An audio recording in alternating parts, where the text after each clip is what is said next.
Aujourd'hui, on va réviser ta prière. Concept très simple, durant notre prière, on est amené à réciter différentes paroles et je vais tester tes connaissances pour savoir si tu comprends ce que tu dis. Aucun jugement si tu sais ce que tu dis, alhamdoulilah. Sinon, alhamdoulilah, tu vas pouvoir apprendre à travers cette vidéo. Je vais pouvoir te laisser un petit temps pour répondre et on va explorer toutes les différentes stations de la prière. Commençons par le commencement. Lorsque tu débutes ta prière, tu fais ce que l'on appelle takbir al-ihram, c'est-à-dire Allahu Akbar. Que veut dire Allahu Akbar? Celle-ci, elle est assez facile, je te laisse quelques secondes. Allahu Akbar signifie Allah est le plus grand. Puis tu fais ce que l'on appelle la basmala, Bismillahirrahmanirrahim. Qu'est-ce que ça veut dire? Assez classique, tout le monde le sait.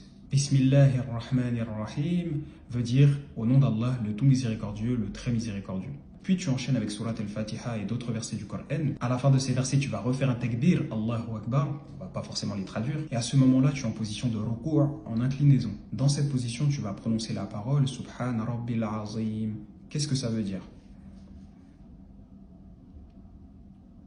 Subhana Rabbil Azim signifie gloire et pureté à Allah l'immense. Puis tu te redresses et à ce moment-là, on est censé dire Sami Allahu liman hamida. Qu'est-ce que ça veut dire? Sami Allahu liman hamida signifie Allah a entendu celui qui l'a loué. Une fois totalement redressé, tu dis Rabbana wa lakal hamd. Qu'est-ce que cela signifie?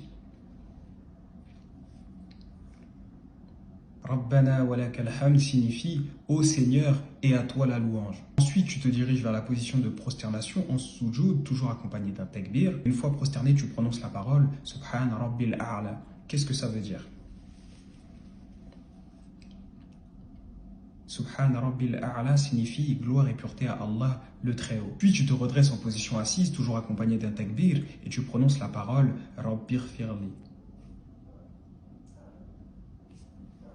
Rabbighfirli signifie ô Seigneur, pardonne-moi. Ensuite, toujours accompagné d'un takbir, tu te reprosternes, tu reprononces les paroles Subhana Rabbil A'la. Bien sûr, lorsque tu es prosterné, c'est un moment non négligeable pour invoquer Allah. Une fois cela accompli, tu vas pouvoir te relever en position debout, reprononcer un takbir et tu vas compléter une raka'a. Je ne vais pas détailler toutes les raka'at suivantes car c'est le même processus, mais on va aller directement à la fin de la salat, de la prière, lors des salutations finales. Lors des salutations finales, on prononce la parole Assalamu alaykum wa rahmatullah, Assalamu alaykum wa rahmatullah. Qu'est-ce que cela signifie? Que la paix et la miséricorde d'Allah soient sur vous. J'espère que celle-là, tu l'avais. Voilà, j'espère que ça t'a été profitable. N'hésite pas à partager ça autour de toi pour en avoir également la récompense. Qu'Allah t'accorde un maximum de science, qu'Allah nous facilite la concentration dans la salat, qu'Allah nous accorde le firdaus à nous ainsi qu'à tous nos proches. Et assalamu alaikum.